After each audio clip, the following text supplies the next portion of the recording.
নমস্কাৰ এই মুহূৰ্তৰ অসমৰ প্ৰত্যেকগৰাকী জনতালৈ দিবলৈ ওলাইছো ডাঙৰ খবৰ। আজি হৈছে 24 এপ্ৰিল।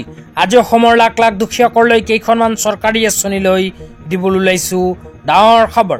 তো যিসকল মানুহে ভিডিঅ'টোত ক্লিক কৰিছে অনুগ্ৰহ কৰি ভিডিঅ'টো স্কিপ নকৰি প্ৰথমৰ পৰা শেষলৈ চাই থাকিব, কিয়নো এইটো ভিডিঅ'ৰ মাজত এছএইচজি গোটৰ মহিলাসকলক 10,000 টকা প্ৰদান কৰাৰ পৰা আৰম্ভ কৰি কেইখনমান পেঞ্চন আঁচনি লৈ আপোনালোকক গুৰুত্বপূৰ্ণ খবৰ প্ৰদান কৰিম। অনুগ্ৰহ কৰি ভিডিঅ'টো স্কিপ নকৰি প্ৰথমৰ পৰা শেষলৈ চাই থাকিব। লগতে মোৰ চেনেলত নতুন হ'লে প্লিজ চেনেলটো ছাবস্ক্ৰাইব কৰি মোৰ লগত থাকিব। তো বলক ভিডিঅ'টো আৰম্ভ কৰি আজি প্ৰথমটো গুৰুত্বপূৰ্ণ খবৰ বিষয়ে বিস্তাৰিত জানি লওক। তো আজিৰ প্ৰথমটো গুৰুত্বপূৰ্ণ খবৰ হ'ল এছএইচজি গোটৰ মহিলাসকলৰ বাবে। তো যিসকল এছএইচজি গোটৰ মহিলাসকলে মুখ্যমন্ত্ৰী মহিলা উদ্যমিতা অভিযান আঁচনিৰ ফৰ্ম ফিল-আপ কৰি জমা দিছিল, কিন্তু এতিয়ালৈকে 10,000 টকা চেক পোৱা নাই, সেইসকল আত্মসহায়ক গোটৰ মহিলাসকলৰ বাবে অসমৰ মাননীয় মুখ্যমন্ত্ৰী ডাঙৰীয়াই এখন বিশেষ আপডেট প্ৰদান কৰিছে। তো কেতিয়া আৰু কিমান তাৰিখে 10,000 টকা প্ৰদান কৰিব, এই বিষয়ত অসমৰ মাননীয় মুখ্যমন্ত্ৰী ডাঙৰীয়াই কি আপডেট প্ৰদান কৰিছে আপোনালোকক বিতংভাৱে জনাই আছো। অনুগ্ৰহ কৰি ভিডিঅ'টো স্কিপ নকৰি চাই থাকিব।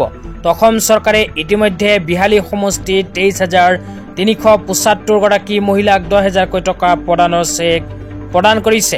তো আপোনালোকে মোবাইল স্ক্ৰীনত চাব পাৰিছে অসমৰ মাননীয় মুখ্যমন্ত্ৰী ডাঙৰীয়াই এনেকৈ এখন আপডেট প্ৰদান কৰিছে। তো ইয়াতে কি লিখা আছে পঢ়ি শুনাই দিছো, অনুগ্ৰহ কৰি ভিডিঅ'টো চাই থাকিব। ইয়াতে লিখা আছে, বিহালীত আমি কথা দিয়া মতে মুখ্যমন্ত্ৰী মহিলা উদ্যমিতা অভিযানৰ সাহায্য ৰাশি বিতৰণ আৰম্ভ কৰা হ'ল। এতিয়া ৰাজ্যৰ আন প্ৰান্তৰ মহিলাসকলক অহা 15 জুলাইৰ ভিতৰত এই ৰাশি আমি বিতৰণ কৰিবলৈ আগবাঢ়িছোঁ।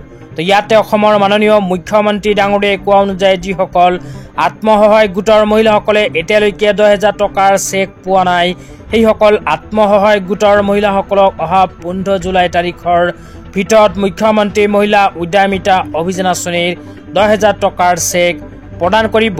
তো আপোনালোকে যদি এতিয়ালৈকে 10,000 টকা চেক পোৱা নাই, তেন্তে অহা 15 জুলাই তাৰিখৰ ভিতৰত 10,000 টকা চেক লাভ কৰিব। তো অসমৰ মাননীয় মুখ্যমন্ত্ৰী ডাঙৰীয়াই স্পষ্টভাৱে এই কথা ঘোষণা কৰিছে। তো এতিয়া আপোনালোকক দিবলৈ ওলাইছোঁ আজি দ্বিতীয়টো খুবেই গুৰুত্বপূৰ্ণ খবৰ। তো আজি দ্বিতীয়টো গুৰুত্বপূৰ্ণ খবৰ হ'ল কেইখনমান পেঞ্চন আঁচনিৰ টকা প্ৰদানক লৈ। তো ইয়াতে কি লিখা আছে পঢ়ি শুনাই দিছো। তো ইয়াতে লিখা আছে, ৰাজ্যৰ বহুতো পৰিয়ালৰ মুখত হাঁহি বিৰিঙে প্ৰতি মাহৰ 10 তাৰিখ পেঞ্চন আৰু অৰুণোদয়ৰ দিন।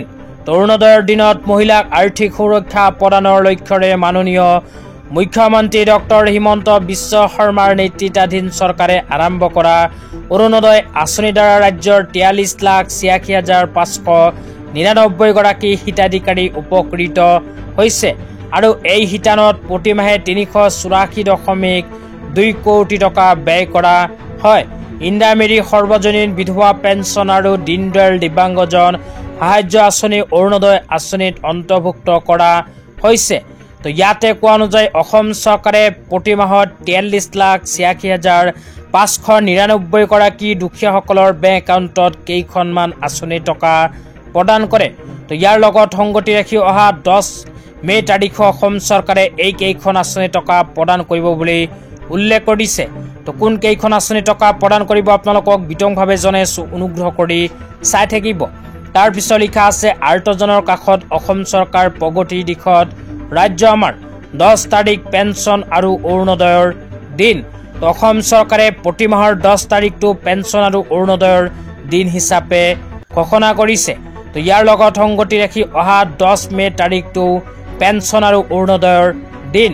অহা 10 মে তাৰিখে অসম চৰকাৰে 43,86,599 গৰাকী দুখীয়াৰ বেংক একাউণ্টত 384.2 কোটি টকা প্ৰদান কৰিব। তো কোন কেইখন আঁচনি টকা নতুনকৈ প্ৰদান কৰিব আপোনালোকক আঁচনি কেইখনৰ নামো জনাই দিছোঁ, অনুগ্ৰহ কৰি ভিডিঅ'টো চাই থাকিব।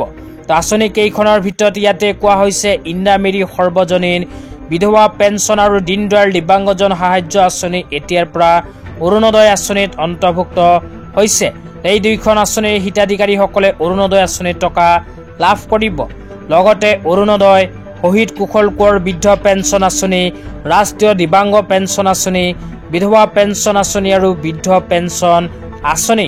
এইকেইখন আঁচনিত যিবোৰ দুখীয়াৰ নাম অন্তৰ্ভুক্ত হৈ আছে সেইসকল দুখীয়া অহা 10 মে তাৰিখে নিজৰ বেংক একাউণ্টত চৰকাৰী ধন লাভ কৰিব।